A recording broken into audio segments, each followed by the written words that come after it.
Hi, Clark. Welcome to Ask Me Anything. And it is Friday, January 28th. Pretty excited to be here. And always enjoy Fridays when we do a little Ask Me Anything time to hear a little bit more, find out about what people are at, and hear some questions that we take. If you want to have a question, you can send it to me at Trent@leadershipity.com. I am the CEO of Leadershipity, serial entrepreneur, longtime international speaker, and former coach in Major League Baseball, coaching in 3 World Series. And Ask Me Anything's a chance to give back and talk a little shop about what's concerning you or what challenges you may have. So, first thing I have is about coaching around kids. And first question is one thing that we think we should be teaching our kids through sport. And I love that. I think there are so many lessons for sport that come along with uh, training and what we learn out of practicing for sport, getting ready for sport. So I always love this aspect of what should we get from sport. Well, if for me, if there were anything that um, I would really like to see kids get coming out of, like, let's say, a school or high school environment moving forward, there'd be three things. The first one I call them the 3 R's. If I could get a kid to get the 3 R's out of being an athlete and playing sports through their lifetime, I think this would be fabulous. So number 1 is um, resolve.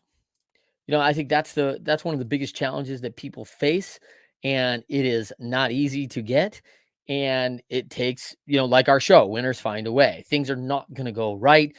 Sticking uh, sticking through it, stick to itiveness, seeing it through, all those things that we talk about, having resolve or being resolute to things, to me, are absolutely critical for success, because there's no real easy paved road to success. If you've heard from numbers of interviews on my show, is that people have challenges along the way, and they have to work through those, through them, around them, over them, under them, however they can get through them, they do it. And so that resolve is number one. And I think if they got that, that would be a big one. The second one of the 3 R's is resourcefulness. As a person who's working through that, like, what are my options? What are possible for me as I look at what resources I do have and can use? I'm often disappointed when I see people come on and go, "Oh, hey, like, I just checked on Google on my phone and I didn't find it in a 3-second search, so it must not be out there," right?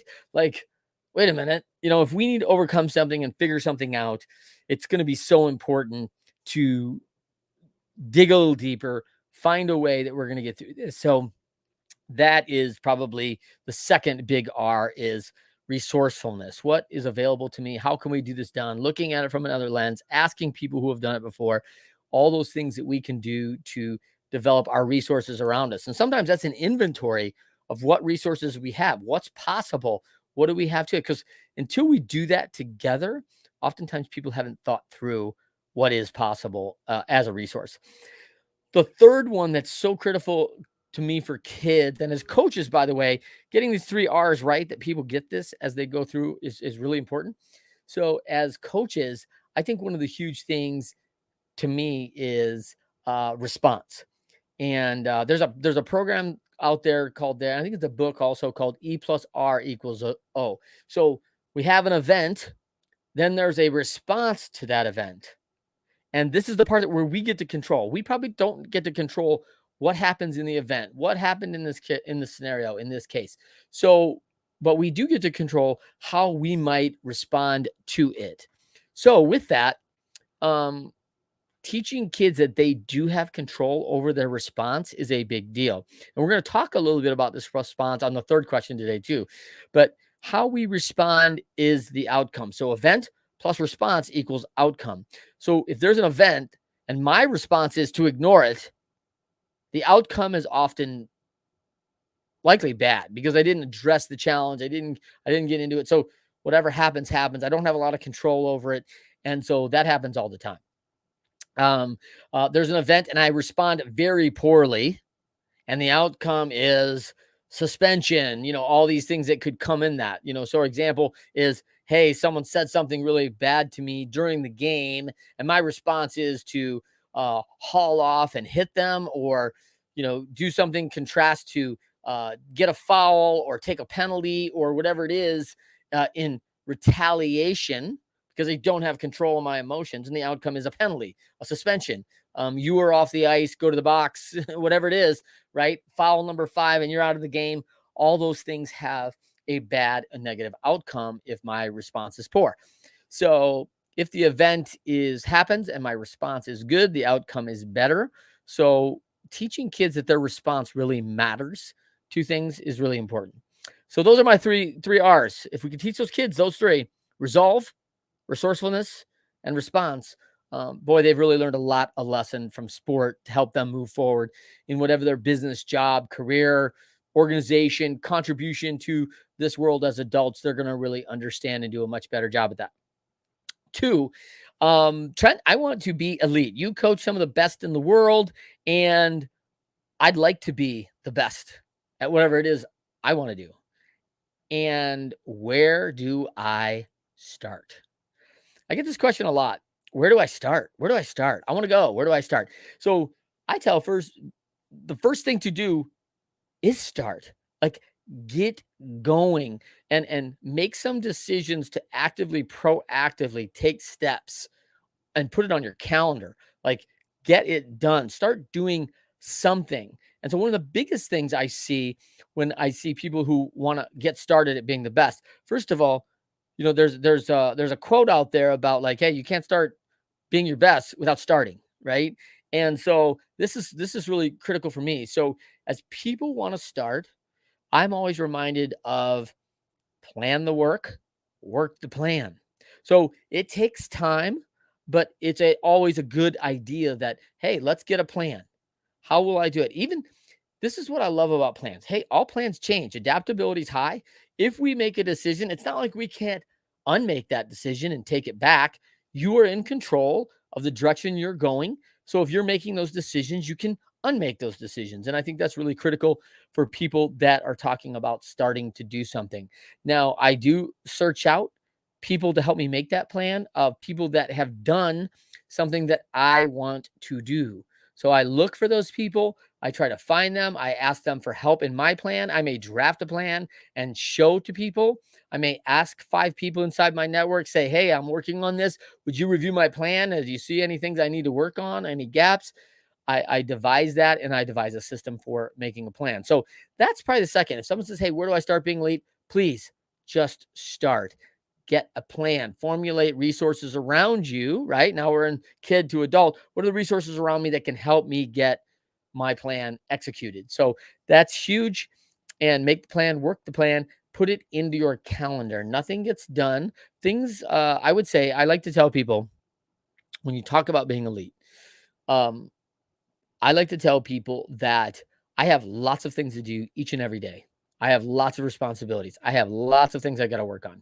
So one of the challenges I have is that I have a schedule, and people get on my schedule, and I would say that 95% of what's on my schedule happens. There are sometimes late minute cancellations and things in that category, but it's on my schedule. There's an agreed time to us to meet and schedule and talk about challenges and work through and coach and develop things and impact people and all the things we're going to do that shows up on my calendar. So, hey, 19 out of 20 things is a lot if that's 95%. Now, I have a lot of things to do that do not get on my calendar. Like, oh, I got to go pick up this from the store on my way home, and I got to do this. And I don't put those things on my calendar. They may be very important, but I don't necessarily always calendar them. So I would say that probably I would be lucky if 15 or 20% of the things that are not on my calendar get done. I put all sorts of things in my mind. Oh, you know what? I'd like to do this today. Oh, I'd like to do that today. Oh, I should stop by. I need to do that today. And then if I ever say I need, it's got to get to my calendar. So if you're starting and you start using that self-talk, if the need comes in and you assess it as an actual need, not just a want, careful with your words, right? My language is important. And so I say, hey, this is a need. This needs to get done. It has a deadline attached to it. So deadlines, needs, they hit the calendar, right? The other things, if it's important enough to you, why isn't it on your calendar? And so the things that don't actually get done that are not on my calendar are not often life threatening. They're not often the most severe. They're not often the most impactful. Family is going to do without milk today. If we get it tomorrow, we just don't use a recipe that involves milk today. So we could adjust if we had to. But at the end of the day, it still is the fact that if it's not on that calendar, um, probably most people are being stupendous if they get one out of the five things done that are not on their calendar. So think about if you're going to be elite and you're going to start, plan it, get it on your calendar, and execute in that time frame that you said you would. That's huge. Last thing is third question is when faced with hard choices, um, how do I make a fight or flight decision? How do I make that decision? So these are really these are tough ones, right? Because what are we willing to fight and flight over? So this is back to our response. There's an event and there's a hard choice, right? Um, so if I use the example of if one of my children's very ill and I have to make a decision on a surgery or something like that, this is go to the fight, right? Right now, I've got to make a decision. I've got to do the research. I got to get in the fight and can create value and fight for doing the right thing and all those things. It's a major value. I can't flight from this thing like, oh, I'm just going to ignore it and maybe it'll go away. That rarely serves. The flight on a potentially violent situation and being able to walk away. This isn't the time. I like coaches that say, hey, we have a 24-hour rule. We're not going to discuss anything for 24 hours. If you don't like your kids' playing time or there was an event that happened today, I'd ask that you give 24 hours, think about it, gives you a chance. We know the event. Now I've got 24 hours to give a how will I respond to this event? Most of us in a urgent situation or a high emotional situation don't respond very well given anything that just happened, right? We're emotional about it. Our response isn't always at the highest level of emotional intelligence. Okay. So we could be better at that. So that 24-hour buffer rule gives us a chance to sleep on it, consider how we might attack it, get a more proactive approach, be more diplomatic about how we respond, all those things that may create greater value in getting to a better outcome. So I like that idea. So that sometimes may mean, hey, I am going to take a flight in the short term, but I'm going to come back with a response that's going to be thoughtful, diplomatic, with the intent of really true, productive conflict. We have a conflict, and there's a hard choice here. And so with that conflict, I want to have a productive conflict. So I talk about how do I do that well in that response. One of the things that I think's happened that's really challenging in our days today is that I feel like fight is really bad. Like everyone just sees like, oh my gosh, they're fighting for this. And that seems very contraindicative to what our country was built on here in the United States. We have always had things we have to stand up for and take a stand. And people have to be willing to take a stand and draw a line in the sand on their values and stick to that, which is why you see people that, there's a lot of cancel culture language now that says, hey, I'm not going to do this. But people are going to take a stand with their wallet or with their business and with their service, or whether they will buy from your service if they don't agree with some of the things that have happened. Right. And so a lot of people say, oh, that's cancel culture. I don't think, canceling somebody off is the right thing to do. Making a choice to not frequent a business because you don't agree with their moral ethics or values is taking a stand on your ethics and values. And that doesn't mean other people they have to side with you. They don't. You can take your stand and be in your position wherever you want that to be. So from that position, I would just ask people like, hey, how do you do this well? And so the response in quote unquote a fight or flight is challenging.